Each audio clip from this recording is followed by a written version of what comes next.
Hello, students. Today we will start a new chapter of economics of class 10th. The name of the chapter is Money and Credit. Money is a fascinating subject and full of curiosities. It is important to capture this element for the students. So, the history of money and how various forms were used at different times is an interesting story. As we know that a person holding money can exchange it for any commodity or service that he or she might want. एक person जो है वो money से कुछ भी commodity या service जो है एक्सचेंज कर सकता है जिसकी भी उसे नीड है. So this every one prefers to receive payments in money and then exchange the money for things that they want. और हर कोई प्रेफर करता है कि उसको जो पेमेंट मिले वो उसको मनी की फॉर्म में मिले और उसके बदले में वो जो भी चीज़ लेना चाहता है जो भी उसकी वांट है वो उसे ले सकता है. So both parties have to agree to sell and buy each other commodities. So this is known as a double coincidence of wants. तो यहाँ एक बात आती है कि हम यहाँ एक केस लेते हैं सबसे पहले कि a shoemaker he wants to sell shoes in the market and buy wheat. So the shoe manufacturer will first exchange shoes that he has produced for money and then exchange the money for wheat. Clear कि एक जो शू manufacturer है उसको market से wheat खरीदना है और अपने शूज़ को सेल करना है. तो जो शू मैन्युफैक्चरर है वो फर्स्ट क्या करेगा, अपने शूज़ को एक्सचेंज करेगा, मतलब उसको सेल करेगा और उसके बदले में उसको मनी मिलेगी और फिर उस मनी से वो वीट परचेज करेगा. Clear. Imagine how much more difficult it would be if the shoe manufacturer had to directly exchange shoes for wheat without the use of money. Imagine कीजिए कि ये कितना डिफ़िकल्ट होगा कि एक जो शू मैन्युफैक्चरर है वो डायरेक्टली शूज़ एक्सचेंज कर ले और उसके बदले में उसे वीट मिल जाए without paying the money, money का यूज़ ही ना हो. And he would have to look for a wheat growing farmer who not only wants to sell wheat but also wants to buy the shoes in exchange. अब उसे एक ऐसे wheat growing farmer को ढूंढना पड़ेगा जो कि अपनी वीट भी सेल करे और दूसरा उसके बदले में उसको शूज़ चाहिए हो. समझे कि जो शू मैन्युफैक्चरर वो एक ऐसे पर्सन को ढूंढेगा जो अपनी वीट को सेल करे और दूसरा उसको उसके बदले में शूज़ चाहिए हो, मतलब मनी की यहाँ बात नहीं हो रही है. So that is both parties have to agree to sell and buy each other commodities. This is known as the double coincidence of wants. जब दोनों पार्टी एक दूसरे की जो कॉमोडिटी हैं चीज़ें खरीदने के लिए अग्री होती हैं तो इसे बोला जाता है double coincidence of wants. What a person desire to sell is exactly what the other wishes to buy. मतलब कि एक पर्सन की जो डिज़ायर है सेल करने की दूसरे पर्सन की उसी को खरीदने की विश होनी चाहिए. जैसे कि आपने बार्टर सिस्टम का सुना है. In barter system where goods are directly exchanged without the use of money, the double coincidence of wants is an essential feature. तो जैसे हमने सुना कि पहले टाइम पे क्या होता था बार्टर सिस्टम में कि पहले सिर्फ चीज़ें एक्सचेंज होती थी, मनी नहीं होती थी, सिर्फ गुड्स आपस में एक्सचेंज कर ली जाती थी विदाउट यूजिंग द मनी. तो डबल कोइंसिडेंट वॉन्ट्स भी जो है इसी का एक असेंशियल फीचर है. So in contrast, in an economy where money is in use, money by providing the crucial intermediate step eliminate the need for double coincident of wants. तो इसके contrast में अगर देखते हैं किसी भी अर्थव्यवस्था में जहाँ मनी का यूज़ होता है, मनी हमें एक मध्यस्थ का काम जो रोल है वो प्ले करती है डबल कोइंसिडेंस ऑफ वॉन्ट्स को एलिमिनेट करने के लिए, ख़त्म करने के लिए. क्यों कि अगर it is no longer necessary for the shoe maker to look for a farmer who will buy his shoes and the same time sell him the wheat. तो उस अगर मनी होगी तो उस जो शू मैन्युफैक्चरर है उसको ज़रूरत ही नहीं होगी कि वो किसी और पर्सन को ढूंढे जो वीट ग्रो करे और उसके बदले में जो है शूज़ ले ले. सो money acts as the intermediate in the exchange process. It is called a medium of exchange. This is known as barter system. तो मनी जो है यहाँ पर एक इंटरमीडिएट का जो रोल है वो प्ले करती है एक्सचेंज प्रोसेस करने में, तो इसे भी बोला जाता है मीडियम ऑफ एक्सचेंज. तो money plays the role as a medium of exchange. Clear? So the next topic is modern forms of money. We have seen that money is something that can act as a medium of exchange in transaction. हमने देखा कि money जो कुछ ऐसा है कि वो एक मीडियम ऑफ एक्सचेंज का रोल प्ले करती है ट्रांजैक्शन में. Before the introduction of coins, a variety of object was used as money. For example, since the very early ages, Indian used grains and cattle as money. पहले जब तक money introduce नहीं थी, coin introduce नहीं हुए थे, तब क्या था, तब कुछ और चीज़ें मनी के तौर पर चलती थी, जैसे कि इंडियंस ग्रेन्स, कैटल, ये यूज़ करते थे, मतलब मनी की बजाय इन चीज़ों को चेंज किया जाता था। Clear? So therefore came the use of metallic coins, gold, silver, copper coins, a phase which continued well into the last century. फिर आप यहाँ पर ये जो आप पिक्चर्स देख रहे हैं, these are the coins, so these are the coins, ठीक है। तो ये कॉइन्स जो थे पुराने टाइम में, गोल्ड, सिल्वर, कॉपर, ये कॉइन्स चलते थे, जो कि पिछले कुछ टाइम तक, पिछली सेंचुरी तक जो है ये प्रोसेस में रहे। उसके बाद क्या आया, उसके बाद आ गई आपकी currency. So the next topic is currency. Modern form of money include currency, paper notes and coins. जो मॉडर्न फॉर्म ऑफ मनी है उसमें करेंसी, पेपर नोट्स, जो हम लोग आजकल नोट यूज़ करते हैं, और कॉइन्स का यूज़ होता है। Money is accepted as a medium of exchange because currency is authorised by the government of India. Money को इसलिए मीडियम ऑफ एक्सचेंज माना जाता है क्योंकि ये गवर्नमेंट की तरफ से ऑथोराइज्ड है, गवर्नमेंट ने इसको लीगली माना है। So in India, the Reserve Bank of India issues currency notes on behalf of the center government. तो इंडिया के अंदर जो RBI है, रिजर्व बैंक ऑफ इंडिया है, वो करेंसी नोट्स इशू करता है, किसके बिहाफ पर, सेंटर गवर्नमेंट के बिहाफ पर। So as per India law, no other individual और organization is allowed to issue currency. तो इंडिया का ये कानून है कि कोई और जो है इसको अलाउ नहीं कर सकता, इस करेंसी को कोई ऑर्गेनाइजेशन या कोई इंडिविजुअल जो है इशू नहीं कर सकता। No individual in India can legally refuse a payment made in rupees. और ना ही इंडिया के अंदर जो ये जो रुपी बने हैं, ये लॉ लीगलाइज है, मतलब ये लॉ की तरफ से इसको लीगल माना गया है। तक तो कोई भी पर्सन जो है इसको रिफ्यूज़ नहीं कर सकता। अगर उसे कोई ट्रांजैक्शन करना है तो वो रुपीज़ जो है उसको मना नहीं कर सकता, क्योंकि इसको लीगली रिफ्यूज़ नहीं किया जा सकता, क्योंकि इसको गवर्नमेंट ऑफ इंडिया ने ऑथोराइज्ड किया है।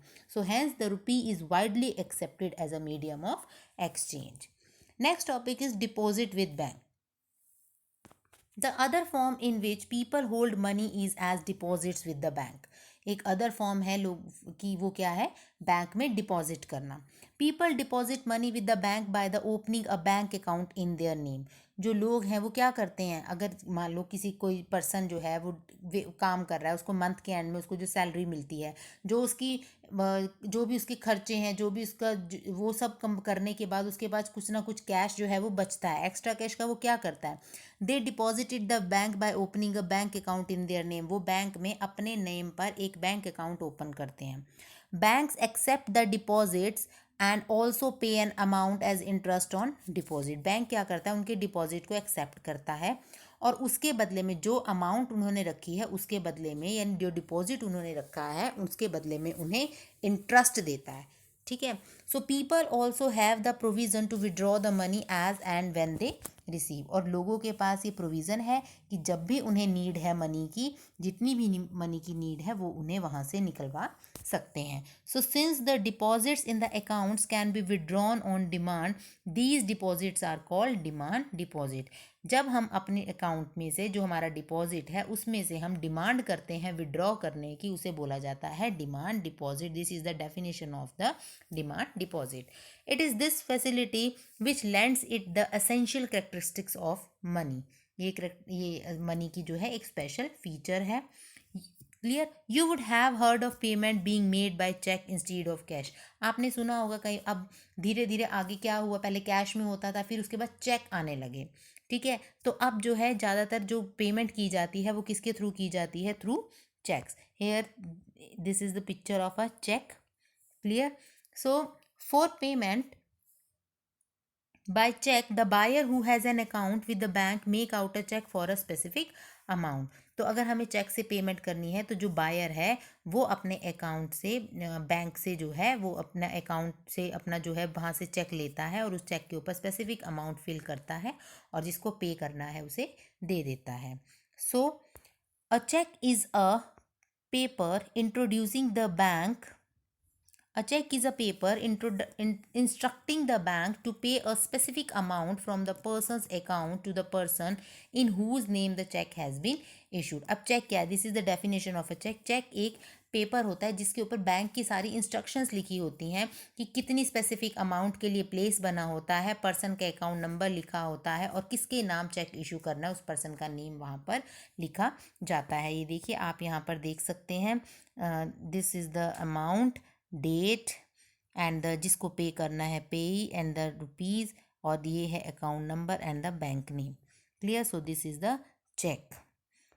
नेक्स्ट है the facility of cheque against demand deposit makes it possible to directly settle payment without the use of cash. जो चेक है वो डिमांड डिपॉजिट से क्या होगा कि हमें कैश विड्रॉ कराना पड़ेगा, संभालना पड़ेगा, तो इससे बेटर है कि बिना कैश के ही हम जो है डायरेक्टली सेटल कर सकते हैं पेमेंट को through cash. Since demand deposits are accepted widely as a means of payment along with currency, they constitute money in the modern economy. पहले क्या था, जो डिमांड डिपॉजिट थे उनको जल्दी एक्सेप्ट किया जाता था क्योंकि यही पहले मीन्स ऑफ पेमेंट था।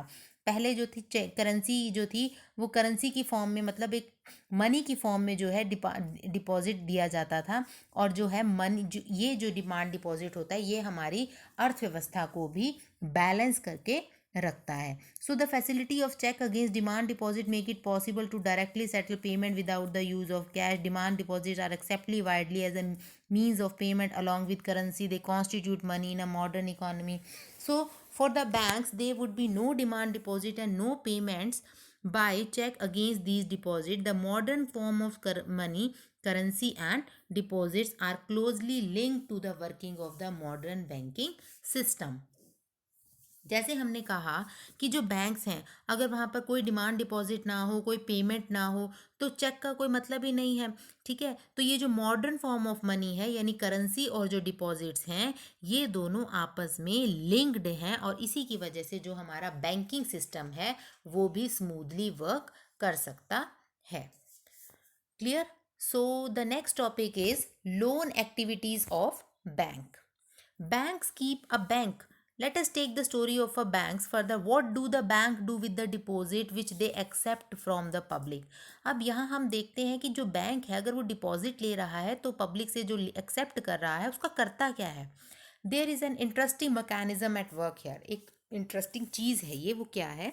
Banks keep only a small proportion of their deposit as cash with themselves. Bank जो है वो जो भी डिपॉजिट किया जाता है उसका एक स्मॉल प्रपोर्शन जो है वो अपने पास रखता है. For example banks in India these days hold about 15% of their deposit as cash. मान लो अगर किसी ने डिपॉजिट करवाया है वहाँ पर उसका 15% तो एज अ कैश उसके अकाउंट में रखेगा, बाकी को वो आगे प्रोसेस में चलाएगा. वो प्रोसेस क्या है? This is kept as provision to pay the depositor who might come to withdraw money from the bank on any given time. वो जो ये डिपॉजिट रखता है, जो 15% जो है वो डिपॉजिट रखता है कैश के तौर पर, वो इसलिए रखता है कि जिसका वो अकाउंट है, जिसने अपने डिपॉजिट वहाँ पर करा रखा है, अगर कभी उसको नीड पड़ती है मनी की और वो मनी निकलवाने आ जाता है तो वो वहाँ से उसको मनी निकाल कर कैश करके दे सकते हैं. Since on any particular day only some of its many depositors came to withdraw cash, the bank is able to manage with this cash. और कभी कभी ऐसा पर्टिकुलर डे ही होता है कि सारे के सारे डिपॉजिटर जो है वो विड्रॉ कराने आ जाएं. कभी 5-6 आ जाएंगे, कभी 2-3 आ जाएंगे, तो सारे तो जाते ही नहीं है विड्रॉ कराने. तो जो बैंक है वो इस कैश को इस तरह से मैनेज करता है. Bank use the major proportion of the deposit to extend loan. अब 15% तो उसने रखा कि अगर वो विड्रॉ कराने आ जाए जिसका वो पैसा है, लेकिन जो बाकी 85% है वो उसको लोन प्रोसेस में चलाता है. So there is a huge demand for loans for various economic activities. आपको पता है कि आज के टाइम में मोस्टली लोग जो भी काम कर रहे हैं वो किसके लिए कर रहे हैं? वो लोन के लिए लोन लेकर अपना काम करते हैं. तो आज के टाइम में अगर हम डिपॉजिट कराने गए हैं, डिपॉजिटर शायद कम होंगे लेकिन लोन जो लेने वाले हैं वो बहुत ज़्यादा हैं. Clear? So, banks make use of deposit to meet the loan requirements of the people. तो जो बैंक है वो इन डिपॉजिट को लोन रिक्वायरमेंट को कंप्लीट करने के लिए करता है. In this way, banks mediate between those who have surplus funds and those who are in need of these funds. तो बैंक जो है एक ऐसे मध्यांतर यानी एक मीडिएट का रोल प्ले करता है, जिसके पास एक तो सरप्लस फंड है, उसके पास एक फंड है, और एक तो उसने अपने पास रखा हुआ है, दूसरा वो किसी को ज़रूरत है तो उसको परचेज भी मतलब उसको दे भी सकता है। सो इन दिस वे अगर उसके पास सरप्लस फंड है तो इसका मतलब डिपॉजिटर जो डिपॉजिट कराने आ रहे हैं, और जो नीड ऑफ दीज फंड्स का मतलब है जो बोरोवर जो कि बैंक से लोन लेने के लिए आ रहे हैं। Bank charge a higher interest rate on loans than what they offer on deposit. अगर कोई लोन लेने आ रहा है उसके ऊपर बैंक जो है थोड़ा सा इंटरेस्ट रेट ज़्यादा लगाता है, और जो डिपॉजिटर हैं उनको जो इंटरेस्ट दिया जाता है उनके डिपॉजिट के ऊपर वो उससे थोड़ा सा कम होता है। So the difference between what is charge from borrowers and what is paid to depositor is their main source of income. तो बैंक की जो मेन सोर्स इनकम की वो क्या है कि जिसने अपनी डिपॉजिट कराया उसके बाद उसकी डिपॉजिट हो गई, उसको मान लो उन्होंने 6% देना है इंटरेस्ट रेट उनकी डिपॉजिट के ऊपर पर ईयर पर एनम, ठीक है। और जो लोन लेने वाला है उसको वो 12% पर लोन दे रहे हैं, तो 12% तो ज़्यादा हो गए ना, इसका मतलब उसको इंटरेस्ट रेट ज़्यादा पे करना है, जिसकी वजह से जो अब उसमें से उसने 6% तो डिपॉजिटर का डाल दिया तो 6% बच गया। वो 6% जो है बैंक का सोर्स ऑफ इनकम है, जहाँ से वो अपने जो लोन एक्टिविटीज़ को और क्लियरली करता है। तो आप ये पिक्चर देख रहे हैं, see the picture, here is a bank, bank is the mediate, this is the depositor, ये डिपॉजिटर हैं जो अपनी डिपॉजिट कराने आए हैं। पीपल मेक डिपॉजिट बैंक में। उसके बाद अब बैंक ने क्या किया, पीपल टेक लोन, अब ये लोग जो हैं बोरोवर हैं, ये लोन लेने आए हैं बैंक से। जब इन्होंने वापस रीपे किया तो इन्होंने मान लो 40,000 अगर लिया था, तो अगर इनके पास इंटरेस्ट रेट लग गया अप्रॉक्सीमेट 50-60,000, ये मान लो 60,000, अब ये 40,000 इन्होंने लिया था, अब जो इंटरेस्ट रेट लगा उसके ऊपर बनकर ये 60,000 बन गया, ठीक है। तो यानी 20,000 एक्स्ट्रा दे रहे हैं ये बैंक को वापस। अब बैंक ने जो 20,000 इनको एक्स्ट्रा मिला है उसमें से 10,000 तो इन्होंने जो डिपॉजिटर हैं उनको इंटरेस्ट के तौर पर दे दिया।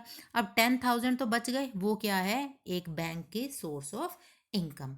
तो बैंक जो है वो एक मीडिएट के तौर पर काम करता है। Is it clear everyone? I hope आपको यहाँ तक ये लोन एक्टिविटीज़ जो है, is it clear to all of you? Okay, rest of the chapter we will discuss in the next video.